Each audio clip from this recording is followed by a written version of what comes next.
Right. There were 6 fouls called that quarter, all of them against us.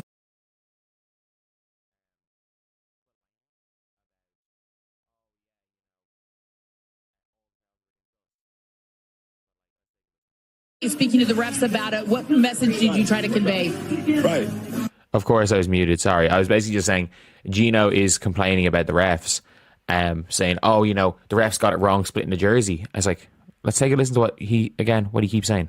There were 6 fouls called that quarter. The most discussed moment from the South Carolina and Connecticut semifinal has less to do with the final score and more to do with how Gino Auriemma handled a specific sequence in the third quarter. The UConn head coach approached the officials and later addressed the media with a complaint centered on Sarah Strong's torn jersey, framing it as evidence that his players were being physically abused without consequence. The problem with that argument is straightforward. Strong confirmed herself that she ripped her own jersey. I was like, let's take a listen to what he keeps saying. There were 6 fouls called that quarter, all of them against us. And they've been beating out of our guys down there the entire game. And I'm not making excuses because we haven't been able Yeah, that's an excuse. to make a shot. But this is ridiculous. Their coach rants and raves on the sideline and calls the referee some names you don't want to hear. And now we get 6-0, and I got a kid with a ripped jersey, and they go, I didn't see it. I don't know what exactly he's implying. Is he implying that because their coach... Responding to a reporter's question about the incident at the post-game podium, Strong kept her answer short. She missed a shot and the jersey tore in the process. An accident, nothing more. He's implying. Is he implying that because their coach is complaining to the refs that the referees should give them more calls? Or the referees should call the game in favor of UConn? Is that what he's complaining about? Like, I watched the game. The referees were not biased towards South Carolina. And to talk about, oh, they're beating the crap out of him, it was a physical game. There's a big difference between fouling and referees allowing contact. You just weren't as good in contact. Like the Raven Johnson play. Like, you know, when post players are kind of fighting for positioning, technically someone can foul every... Auriemma's version of events told a different story. He cited 6 fouls in a single quarter, all called against Connecticut, argued South Carolina had been physically overwhelming his players in the paint for the entire game, and pointed to the torn jersey as the clearest symbol of officiating failure. His position was that the referees missed a call that should have changed the quarter's momentum. Positioning. Technically, someone can foul every single possession, but referees aren't going. Referees either are going to call it early or they're going to allow it the entire game. Referees, we saw in the game, the next game, the UCLA game, they let contact go and use did not benefit because you're soft. It's as simple as that. You struggle in contact. And not only that, let's listen to Sarah Strong talking about this. Can you walk us through what happened there at the end of the third quarter with the jersey rip and then the jersey change? It was an accident. I missed my shot. Looking at the play in question, Strong was executing a running skyhook near the baseline. The contact on the dribble that preceded the shot was minimal and did not visibly alter her path or the mechanics of the attempt. In the context of a game where both teams were permitted to play physically, hand-checking and body contact in the post were consistently allowed by the officiating crew throughout, singling out that possession as a gross oversight is difficult to justify. Flipped it by accident. So yeah, not only that, and let's take a look at this, what exactly happened. So this, by the way, is Gino Auriemma complaining to the refs about getting mad about the referees and saying it's a disgrace as referees allowed their player to get their jersey ripped. And this is what Sarah Strong did. She ripped her own jersey. A foul call on the dribble could be debated, but even that would represent a marginal touch in a game operating under a loose standard applied equally to both sides. The broader issue was that Connecticut struggled under physical pressure in a way that had nothing to do with the whistle. South Carolina built their defensive approach around forcing the ball to the floor, reducing catch-and-shoot opportunities, and making every action difficult. She ripped her own jersey. She ripped her own jersey and changed to 55. She ripped her own jersey.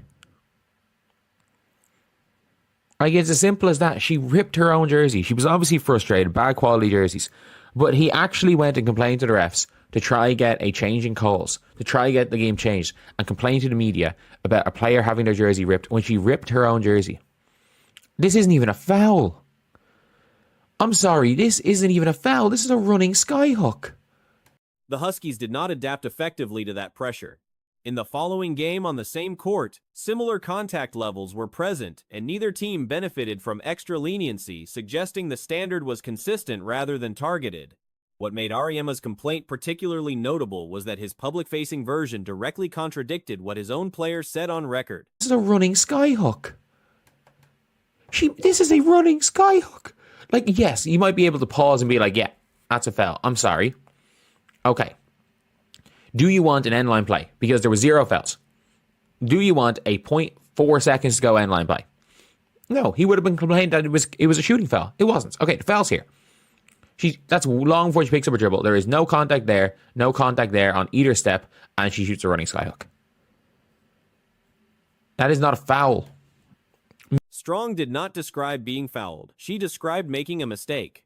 The coach went to the officials and then to the media with a grievance built around a foul on a play that the primary person involved did not characterize as one. Maybe it's a foul on the dribble.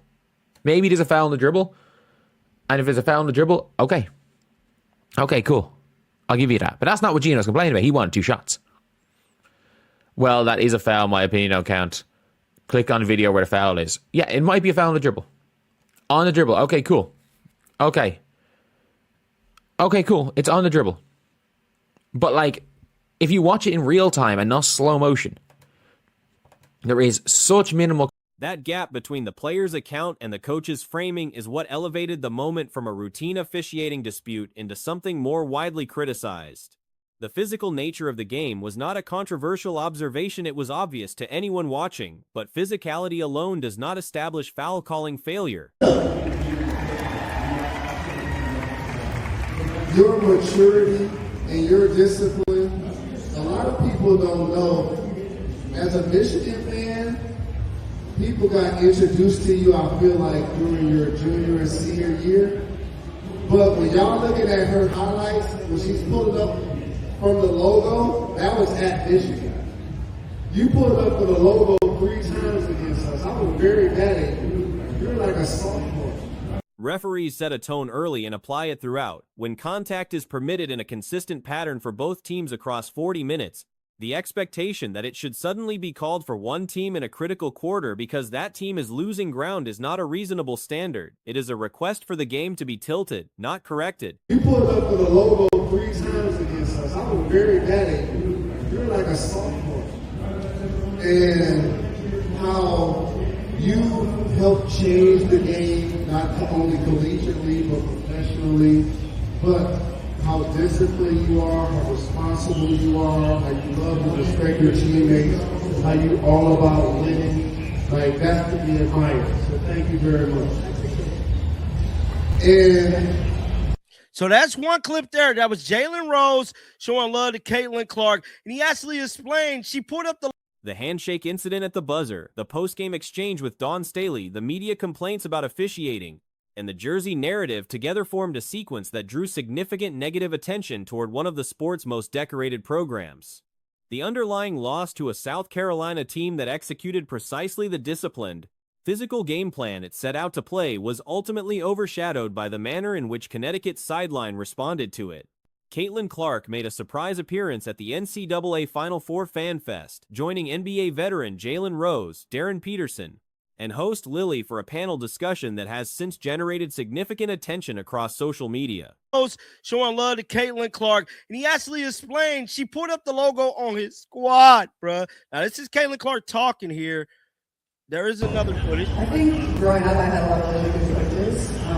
Whether that was when I was really young, my dad was my first ever coach, and getting to see him not only as my dad, but as my basketball coach. And I feel like I was always raised in the right way. Like, it wasn't always sports first. It was putting everything before that, whether it was school, whether it was taking care of yourself, whether it was getting along with my siblings. So that's just how I was raised. It was never basketball. And as a kid, Rose opened with direct praise for Clark, acknowledging her maturity and discipline as qualities that separate her from other players at comparable stages of their careers.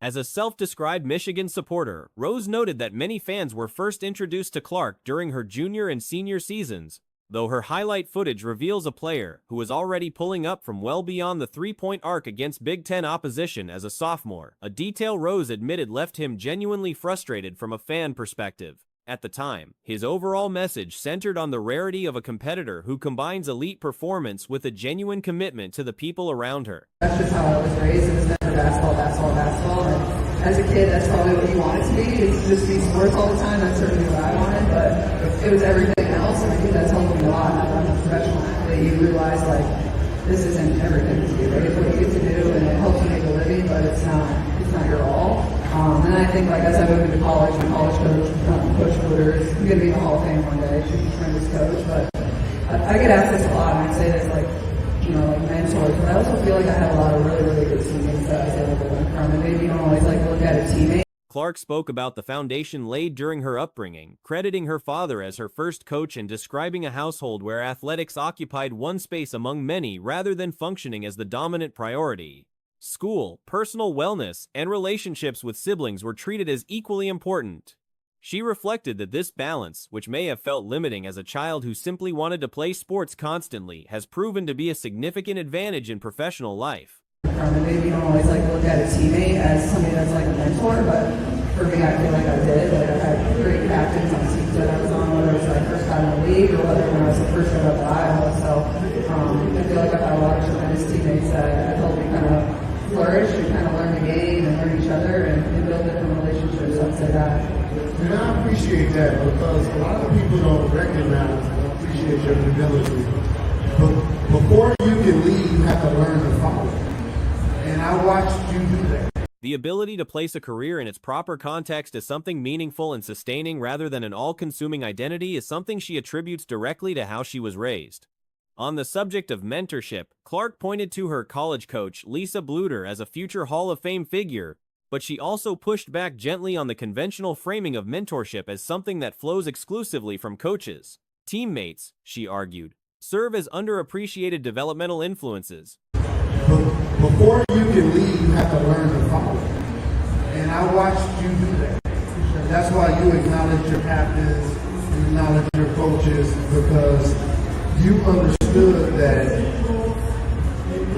it was very important to not only be a terrific performer, but also love on the people around you and be the best version of yourself. And I appreciate that about you. Darren. Now, this exact event that she was at, Scott Agnes was the one who there. I believe he's there. He stated a special panel at the Final Four. The captain she played alongside, both at Iowa and in the early stages of her professional career, shaped how she understood the game and built meaningful connections within competitive environments. Rose and Peterson both responded to this point by noting that her public acknowledgement of coaches and teammates reflects a player who understood the importance of earning trust before assuming leadership. A separate moment at the event involved Clark addressing a young athlete pulled from the audience. I believe he's there. He stated a special panel at the Final Four Fan Fest just wrapped up, hosted by Lily, Jalen Rose, Darren Peterson, and Caitlin Clark. So this is the event that Caitlin Clark was at. That's where a bunch of this footage is coming from. And it's starting to make its way online. It definitely is. Caitlin Clark is shutting down the internet, and I'm excited about it, bro, because she's shutting it down, dog. Right at the Final Four, people can say what they want. She emphasized the value of participating in multiple sports during childhood rather than specializing early, a message that those present described as both genuine and well received by the crowd. One panelist offered a broader assessment of Clark's cultural impact that framed her arrival in professional basketball as a turning point. The argument put forward was that Clark converted a sport operating at a financial loss, with limited television audiences and partially empty arenas, into a genuinely investable and commercially relevant property, not through any calculated effort, but simply through the weight of public attention she carried from her college career. Oh, dog, right at the Final Four, people can say what they want and, feel how they want to feel. Now, this is another clip right here that I actually like this guy right here. Let's listen to what he had to say about Caitlin. Caitlin Clark made WNBA basketball viable. And while there are great players before her, and we could argue there are better players than her in the league, like AJ Wilson, like maybe Paige Buckets, and maybe others that you name that I don't even know, Caitlin Clark changed the entire dynamic of a sport. The claim was extended further, placing her among the most consequential athletes in American sports over the past century when measured purely by the scale of transformation her presence triggered. The comparison pool was acknowledged to include generational figures across women's sports: Cheryl Swoops, Serena Williams, Lisa Leslie, with the argument being that none generated this concentration of mainstream crossover interest in this compressed a time frame. The panel wrapped following the crowd interaction segment, with footage from the event circulating widely in the hours after it concluded.